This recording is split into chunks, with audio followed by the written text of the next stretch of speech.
আবার ধর্ষণের ঘটনা পরপর বেড়ে গেছে। আজকেই খবরে দেখছিলাম যে দুটি নাবালিকার শ্লীলতাহানি করা হয়েছে। এর আগেও একটা দুটো ঘটনা ঘটেছে। এগুলো তো মানে খুবই খুবই দুঃখজনক ঘটনা। বিপুল ভোটে তৃণমূল জিতলো, তারপরেই বিজেপি কর্মীদের উপর আক্রমণ হলো এবং স্বভাবত বিজেপির মেয়েদের উপরও আক্রমণটা বেছে বেছে কোনো একটা সম্প্রদায় টার্গেট করতে পারে, এ সমস্ত আশঙ্কা তো থাকেই। কে করেছে সেটা না, কথাটা হচ্ছে গভর্নমেন্টকে, সরকারকে, রাজ্য সরকারকে তো সঙ্গে সঙ্গে ব্যবস্থা নিতে হবে। রাজ্য সরকার যদি সক্রিয় ভূমিকা না নেন এই সমস্ত আটকানোর জন্যে, একজন মহিলা মুখ্যমন্ত্রী অবশ্যই তিনি সবার আগে মহিলাদের শুধু লক্ষ্মী ভাণ্ডার দিলেই তাদের হয়তো পেট ভরবে, কিন্তু তার সঙ্গে শারীরিক নিগ্রহ যাতে না হয়, তাদের যে ইজ্জত বাঁচে সে প্রতিরক্ষা বা সুরক্ষার ব্যবস্থাও তো তাকে করতে হবে। কি আশ্চর্য, আমেরিকার কত ধর্ষণ হয় প্রত্যেক বছর, সেটা তার ইতিহাস গুগলে পাওয়া যাচ্ছে, কিন্তু আমাদের দেশের রাজ্যের কোনো রেকর্ড নেই। এমনকি ন্যাশনাল ব্যুরো অফ ক্রিমিনাল রেকর্ডসের যে এনসিআর, তাতেও কোনো রেকর্ড নেই। মানে এদেশে রেকর্ড সেইভাবে রাখা হয় না। কয়েকটা শহর, কলকাতা, দিল্লি, ব্যাঙ্গালোর, মুম্বাই, কয়েকটা শহরের মানে 2021 সালের কিছু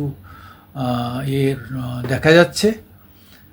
তো এইসব মানে কী অবস্থা যে মহিলাদের সংরক্ষণের জন্য বিল আসলো, কী চেঁচামেচি হলো, সবাই দাবি করছে আমাদের জন্যই মহিলাদের এম্পাওয়ারমেন্ট হচ্ছে, মহিলাদের সংরক্ষণ হচ্ছে। সব দলই দাবি করছে যে কে কত আগে করিবেক দান, কে মানে প্রাণ কে করিবেক দান, এটাই একটা প্রতিযোগিতা হচ্ছিল যে মহিলা বিলের জন্যে। মহিলা বিল পাশ হয়েছে, কিন্তু সেই মহিলাদের সুরক্ষার দিকে না রাজ্য না কেন্দ্র কারোরও কোনো আগ্রহ নেই। কেন্দ্র যদি আজকে কড়াভাবে এই কোনো জায়গায় নারী নির্যাতন হলে, মানে শ্লীলতাহানি এবং ধর্ষণের মতো জঘন্যতম ঘটনা ঘটলে সঙ্গে সঙ্গে যদি সক্রিয় করা হয় তার কেন্দ্রীয় সমস্ত এজেন্সিকে, অনেক এজেন্সি আছে, অনেক কমিটি আছে, অনেক সরকারি বেসরকারি কত কিছু আছে মহিলা সুরক্ষার নামে, হ্যাঁ, যারা এনজিও আছে, কত পয়সা তোলার ব্যাপার, কিন্তু মেয়েরা নির্যাতিত হলে কেউ আর এগোন না।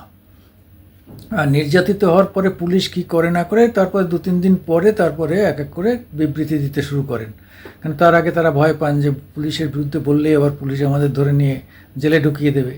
এইভাবে কি মেয়েদের ইজ্জত বাঁচানো যাবে? মনে হয় না। এর জন্য আরও সক্রিয় হতে হবে, পুলিশকে সক্রিয় হতে হবে, শাসককে সক্রিয় হতে হবে, কেন্দ্র রাজ্য দুই শাসককেই সক্রিয় হতে হবে, এবং আমাদের মতো সাধারণ মানুষও দায়িত্ব এড়ালে চলবে না। আমাদেরও নজরে রাখতে হবে। আমরা কোনো ঘটনা জানলে সঙ্গে সঙ্গে সেটা পুলিশকে জানাতে হবে, অথবা সেটা প্রকাশ্যে নিয়ে আসতে হবে। নামধাম তো করা যাবে না, মেয়েদের কখনোই নামধাম করা উচিত নয়। অ্যাডাল্ট না হলে, অ্যাডাল্ট হলেও তার অনুমতি থাকলে তবেই করা যেতে পারে, কিন্তু ঘটনাটার বিবরণ তো বাইরে আসতেই পারে।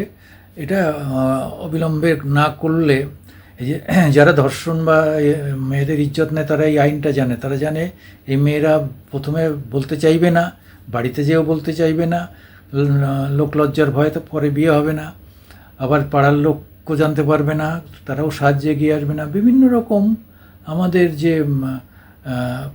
মানে কি বলবো, সামাজিক যে বিভিন্ন ধরনের ব্যাপার রয়েছে, এই ব্যাপারগুলো আমাদের আটকে রাখে সমাজের অনেক ঘটনা। এই সমস্ত জায়গা থেকে বেরিয়ে এসে যদি মুক্ত মনে কিছু মানুষকে সামনে এগিয়ে আসতে হবে, তবেই কিন্তু মহিলাদের এই ধর্ষণের উপর হবে। হাঁসখালির ধর্ষণ নিয়ে কী না কত বিরাট হয়েছে, তারপরে থেমে গেছে। তারপরে এরকম অনেক জায়গায় অনেক ঘটনার পরে, এই যে 2021 নির্বাচনের পরে রেকর্ডের 9টা ধর্ষণ হয়েছে। সিবিআইয়ের মানে তাদের ঘাড়ে তদন্তের ভার, কাউকে ধরেছে বলে আমার এখনও জানা নেই, এক একজন ধরলেও ধরতে পারে, তবে সেটা খুব একটা আসেনি। কেন ধরেনি? সিবিআই তাদের কি বাড়িতে মা বোন নেই? তাদের উপর এত বড় দায়িত্ব রয়েছে, কেন তারা এই এদের খুঁজে খুঁজে বের করেনি? তারা কি সব পালিয়ে চলে গেছে মিডল ইস্টে, নাকি ইউরোপে পালিয়ে গেছে? সবই এখানে আছে। হয় এখান থেকে কেউ বিহারে গেছে, এখন দেখো যে সবাইকে ঘরে পাওয়া যাবে প্রায়। কারণ হচ্ছে তারা বুঝেছে এই সিবিআই এই এরা কিছু করবে না, তাদের মনে সাহস এসে গেছে, এবং আবার তারা নতুন করে ধর্ষণের পরিকল্পনা করছে। যে জাতি, যে ধর্ম, যে বর্ণের মানুষই হোক, এই ধর্ষকদের এবং শ্লীলতাহানিকারকদের আমরা বিচার চাই, বিচার চাই, বিচার চাই।